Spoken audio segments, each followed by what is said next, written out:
Today we're watching Joe Budden crashes out after Charlamagne's friends try to destroy him. Actually, bro, I haven't heard a lot from Joe Budden. The last thing I heard from Joe Budden was about this nigga talking shit about Kai or something like that. Or he was just talking down on like the new generation of niggas coming up. And nobody was giving him no type of attention. But let's see what else. Hey, he's barely back in the news. Let's see what else he's getting into. Joe Budden is crashing out after some familiar faces dropped a hit piece against his podcast trying to destroy his brand. Oh. Now, this entire situation actually... Oh, he may... Yo, you fucking with a nigga's bread? That may be... Yo, he may be... Does he have the right to wild out? I don't know what he did yet. But you fucking with that nigga whole brand is crazy. Started a few days ago when his co-host Mark Lamont and Queen's Flip had a falling out on air that almost led to blows. Then we good. Now let's get back to the show. But that's why you saying that? Because when you say that sucker shit, I take that as disrespectful. And I take that as to me. So I'm trying to tell you. But there's a lot of shit you say that we take disrespectful before. There's a lot of shit you say that I take disrespectful. I'm not gonna. Damn! Well, I need the context to this. I really need the context to this because these niggas are hollering at each other. Like, real live, on record, is really like going back and forth. Like, them niggas is not cool. Like, this shit has been building up. Talk about it on air because I'm not you. I'm afraid. So at the end of the day, I'm not you. Yo, I hear a woman say, I'm afraid. Like, I can just picture these niggas are yelling from across the room and she dead in the middle. This is what you do, and then I'm gonna leave you alone. No. Imani, I'm not potting. I know. Oh. What the fuck is you doing? What are you doing? What is this? Flacco. Bro, I'm trying to see all this, bro. What are you doing? Why are you... What tomfoolery is this? I see something behind it. We can talk outside or we can pot. Hey, I respect it, though. I respect it. I don't know what the other niggas' build is like, because Flacco gatekeeping or something. But gang, that I say, yo, we need to stand up and we need to handle this outside. Have another nigga go with them. An intermediary, 60 seconds. Let that shit rock. After, go your separate ways and you deal with this shit the next day or when you need to deal with it. But get your little 60 seconds in for show. Then let's talk outside. Mark and Flip. No, don't. Mark and Flip. Every time you get mad, talk. That nigga said, fuck that. Yo, he wasn't going for none of that shit. He wanted that one right there. He said, nah, bro. I didn't call you. No, you called me a sucker. That's the same shit. Let's talk. Stop, Mark. I'm not trying to troll. Let's just talk outside. We can't talk outside. They can talk outside. They can't talk outside. No, y'all can talk outside. No, y'all. I'm talking to outside. Not outside. You're not in this hallway. Not in this hallway. You're not. Yeah, y'all take that shit up to a project block or somewhere. Friends of Mark Lamont Hill, aka the bourgeoisie intellectual. Mark Lamont Hill ain't a bourgeoisie intellectual. Like, I think Mark Lamont Hill is a real one. However, there is portion of hip hop media or black media where it's bourgeoisie black folks. Okay. Now, there's a spectrum of them. There are the pseudo-intellectuals. There are the actual intellectuals. There are the iHeartMedia conglomerate puppets, right? Where they're at every BET award show. They are getting every job possible, every gig, and they believe they're better than the independent media. Okay. In this case, I would say is the intellectual community, okay? The political analysts, right? The anchors. They're the ones who they believe that Mark Lamont Hill belongs to them. So when they see Mark Lamont Hill acting this way, they believe that Mark Lamont Hill is being ganged up on and is forcing Mark Lamont Hill to act outside of his body because they believe that because Mark Lamont Hill is one of them and he's an intellectual, that he's not supposed to be acting this way. And they blame the Joe Budden podcast, calling it anti-intellectuals, right? Calling it a cesspool. So for starters, that podcast episode is called Joe Budden's Podcast and the Dumbing Down of America. They snapped. Now, one of the first things out of their mouth is comparing the behavior on the Joe Budden podcast to them imitating their oppressor. And sometimes we can adopt the oppressor's behavior, which brings me to a clip that went viral this week. Yo, this shit look crazy. I ain't even gonna lie to you. Like, you know what? Let me not have a hate. She may be she getting out the mud. She had more than me. Fuck that. Go ahead. And that is, of course, of our friend and brother, Charlamagne Hill. This happened on the Joe Budden broadcast this week. To me, it was clear that his co-host felt small. And even him saying you use tricky words, and Mark responding with, I use words that are tricky to you. And anytime somebody that nigga, that was a sassy remark, but a remark that was really backhanded that nigga's cheek for real. You cannot take to be questioned or responds with a full temper tantrum. It is always about that other person, not about, it wasn't Mark. He didn't do anything. And if someone is so small that you can't articulate your point without throwing a temper tantrum or insulting another person, I'm happy that Mark showed both sides. That, yes, I'm an intellectual, but don't get up in the studio. Yo, she's really glazing that nigga. She said, yo, don't get this shit twisted. Don't get this shit fucked up. Just because I know how to speak doesn't mean that I don't know how to use these fucking hands. Bro, nah, okay. And I think it's important for people to see that, yes, you can still be an intellectual and demand your respect. That doesn't make you soft. If you watch just that 30-second clip, I can somehow see how you draw that conclusion, but this Mark Lamont Hill and Queen's Flip relationship isn't like one-sided Queen's Flip picking on Mark. Mark is not a punk. He's not going to allow that. This has been a back and forth, right? Now, Queen's Flip and Mark, to me, that's just a miscommunication because Queen's Flip wasn't calling Mark a sucker. Mark kind of felt attacked and just went off the rails. From their definition, wouldn't Mark be acting a fool kind of a little bit? Now, I just think it was a miscommunication. Mark felt disrespected. I don't think Queen's Flip was intending to disrespect Mark, even though Queen's Flip saying you use tricky words probably is Queen's Flip feeling a tad bit small at times, but that happens. Now, her first go around, she kind of was respectful, not really respectful, kind of, but then Angela Rye. Them niggas were really hollering at each other though, for sure. That nigga. You talk about a miscommunication, not the way that nigga was tweaking. Hell no. I kind of went a little bit crazy where she tells Joe Budden and the rest of the cast that they're not invited up there, that they're not intellectuals. I don't think that Mark should be left holding the bag in this exchange. I take great issue with that podcast and its treatment of Mark, and I was wondering when he was gonna snap. There's another clip that I don't know if you all saw. Didn't some Mo shit happen with Joe Budden where his other co-hosts dipped off on him and he had to make a whole new roster of niggas on his team? Where Mark announces very vulnerably that he's lost almost all of his colleagues that were reporting in Gaza. Oh. And by lost, I mean they are killed. They died. In their reporting and trying to be courageous for their people. And then around the world, we're seeing violence everywhere, including Gaza, where I work for Al Jazeera. My colleagues, every colleague I have in Gaza has been murdered. Every single colleague I have in Gaza has been murdered. So we got a lot of work to do, a lot of stuff to pay attention to. That's pretty good. All right, Young Thug dissed, I get scared every time he do that shit. He do it so fast. So you gotta hit. Everybody I know in Gaza is like, oh my colleague. God damn, he doing it again. Damn, them niggas real live did just walk all over that statement. They didn't have nothing. They didn't have not a thing, not a thought in mind to either try to sympathize, show a little bit of empathy, and or just being like, yo, you good, gang?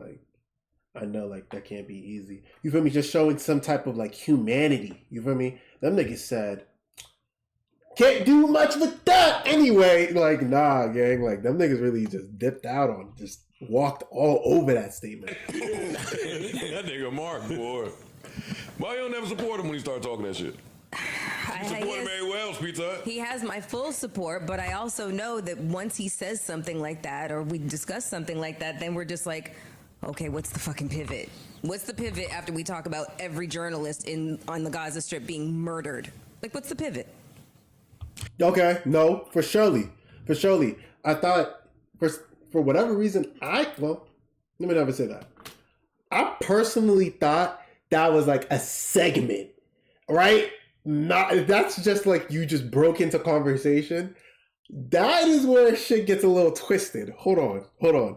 Hey, just like y'all, I'm learning. I'm listening to whatever y'all are listening to, and I'm trying to gain the same amount of context y'all are listening to. What the fuck? Go ahead. So Young Thug there we go. appeared on Little Baby's project. Quite the project. Sharing vulnerably, he's lost all his people.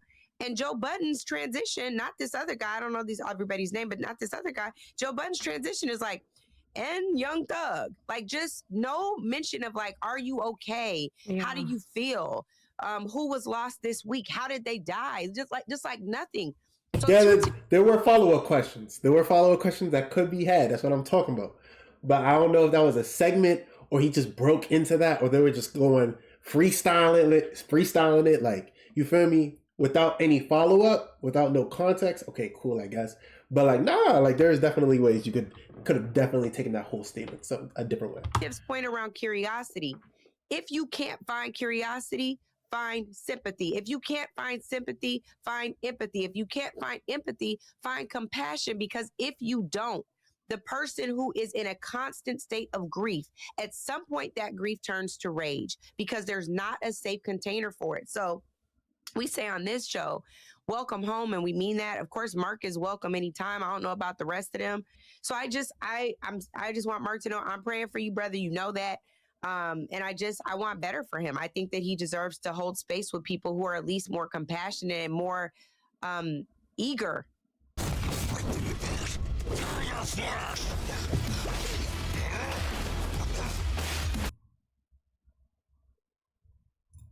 To learn from his perspective. I get what they're saying, and at times it may feel that way. But if you watch the podcast on a routine basis, you understand that the Joe Budden podcast has been really gracious to Mark. Like, they've allowed Mark to teach, to educate them.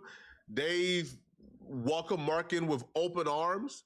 Like, they don't act weird to Mark on a daily basis. Like, that's like, Mark ain't up there getting picked on and bullied, bro. Like, that's just not a thing. That's something that he is also a grown-ass man who should know where he's valued and where he's not, and step away from something that isn't valuing you 100%. Once again, context pretty motherfucking mandatory in this statement. Next time I'm ready, I feel like I gotta talk my shit, gang. Can't be silent for a chunk of the video. they've made up in their mind based on that particular clip. It doesn't make sense. Also, Mark Lamont Hill was a free agent at some point. Joe Budden podcast was the only one who gave Mark Lamont Hill a job. CNN ain't want him. So how can you then criticize and critique the man who I believe is paying Mark Lamont Hill 6 figures to speak on a podcast? How can you then critique that man? Right?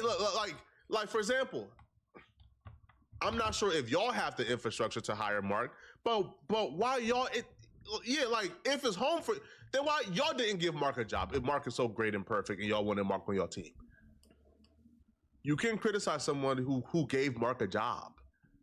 Clearly, they don't have hatred for Mark. Clearly, they appreciate Mark if they're paying Mark to be there.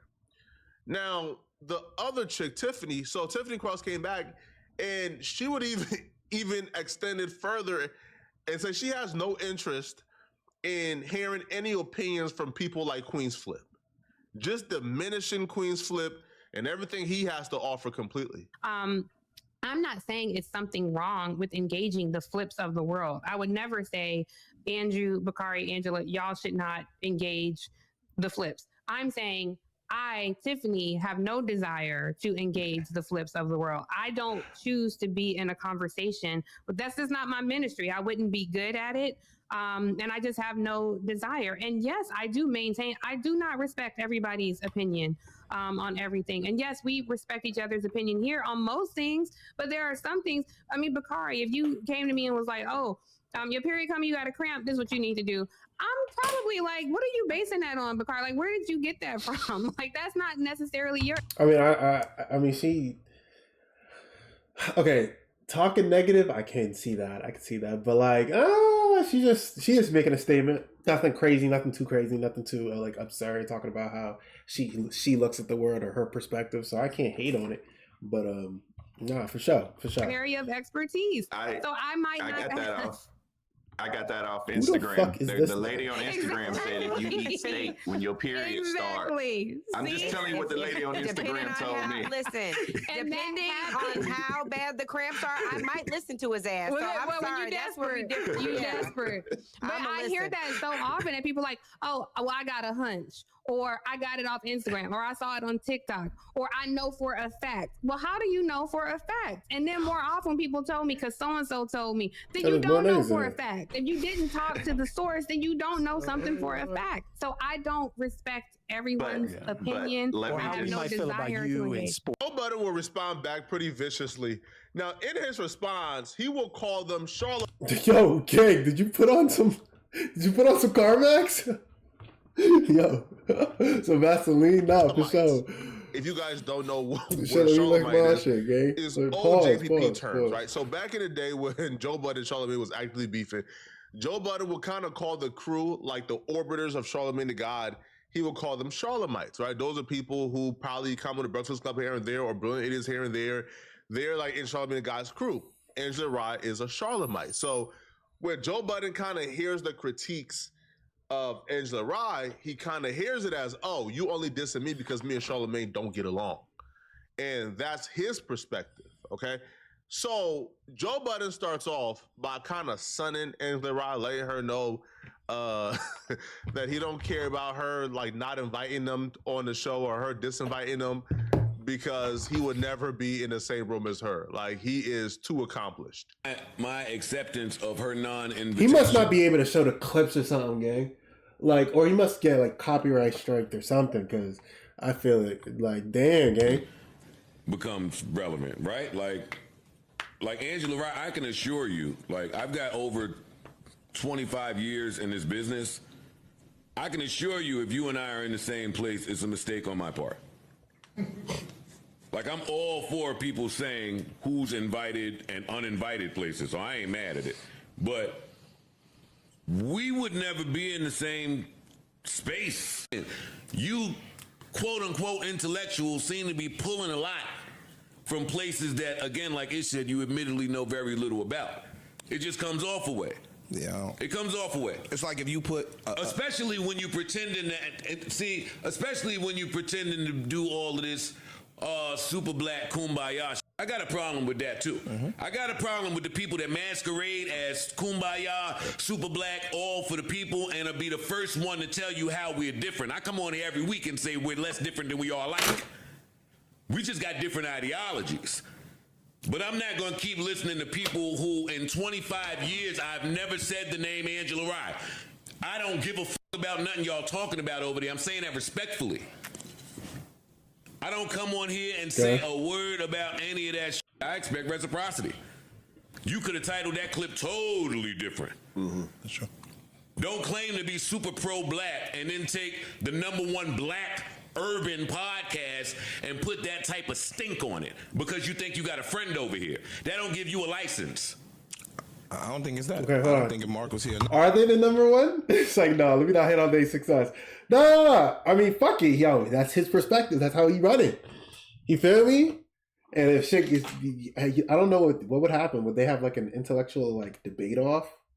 If like she kept talking her shit, like how would they settle that? How would you gain your respect back? By like, you feel me? Like I'm curious. I think if Mark was here, they would never have those conversations. No, they having those conversations because their friend is up here. No, they having those conversations because Mark is deemed an academic and an intellectual, which you. You're trying to get this bitch fixed. No, I said what you are. So now it's why is he even there? Like Angela Yee said, Mark, just come home. Angela Rye. Pardon me, Angela Rye said, Mark, just come home. That's the other beat. But then you go on to say how diverse Mark is. So I think that that's an insult because you don't put Mark in a box. Mark is home. Mark is a black man sitting in a room with black men that grew up in similar circumstances, albeit we wasn't all in the court. You can't say he's all not had home. our own walks of life. Yeah, dog. Like I just disagree with that shit. And thank God there was a black-owned, independent media company there to pick up our good brother when he was misunderstood by other outlets. Talk about it. Why is that part not being said by pro black native land people? I'm getting confused. Yeah, Mark was a free agent. Y'all had a chance to bring him home. And didn't. You didn't. That's a good point. So don't sit up on your platforms all pretentious as one of the Charlamagnes. That's how I know you. I know you as one of the Charlamagnes and get to saying what Mark should and shouldn't be doing. Please, please. If you didn't discuss this podcast before, if by your own admittance you know very little about it, the woman Tiffany said at least 5 times that she don't give a fuck about these other opinions. All I'm asking is that you act like it. Also, if I'm Mark Lamont Hill, because he's the center of the attention here, I'm looking at this 2 ways, but I'm leaning towards one way or another. I see friends sticking up for me. I ain't gonna lie. I definitely fall with Joe right there. I ain't gonna lie.